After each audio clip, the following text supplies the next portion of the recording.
So here we have the Nissan Qashqai on 11 plate. I'm going to start off by showing you around the outside of the car, and then we'll hop in and run through some controls on the inside.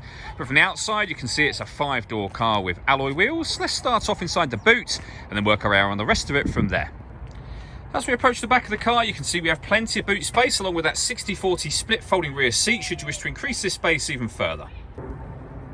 Okay, so we're just going to work our way back round to the front of the car and then we'll hop in and run through some controls on the inside. But now that we've done a full circle of it, you can see it's in excellent condition the whole way round.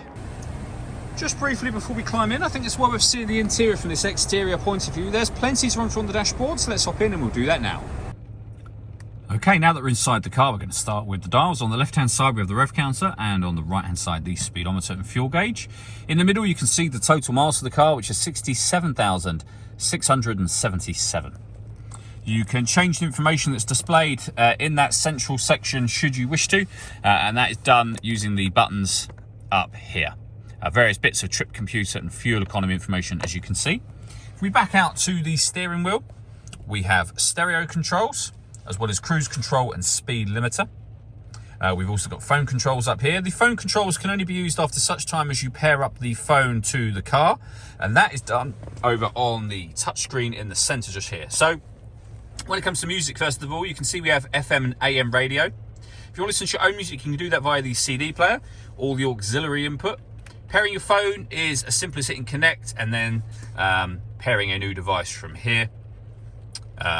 If you've got too many devices on there, you'll just need to delete an old one off, and that will free up the space to then pair a new phone should you wish to do that.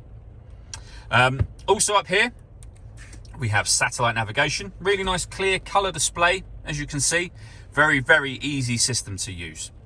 Below that section we have dual zone climate control, so you can adjust the passenger temperature, you can adjust the driver temperature as well, you can increase and decrease the fan speed. You can determine where you'd like the air to be distributed once it enters the vehicle. When you're happy with those settings, the air conditioning is on at the minute, so off, back on again, or hit auto. The car will now maintain the temperatures you've asked for by taking full control of the fan speed for you. You can override that at any point in time. We can recirculate the air that's in the car. That's a great way of heating it up or cooling it down quickly depending on the temperatures you've set here. Underneath that we have some storage, a 12-volt charging socket, and a 5-speed manual gearbox. The last thing I wanted to mention is the panoramic glass roof. There's a button up here. Give that a push.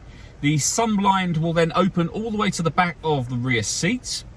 And as you can see, that lets in a huge amount of extra light. On a better day, of course, it lets in even more light. All that leaves me to say is thank you for taking the time to watch this video. If you'd like to come and see the car in person and have a test drive, please feel free to give us a call here at Glenbourne's. We'd love to hear from you soon.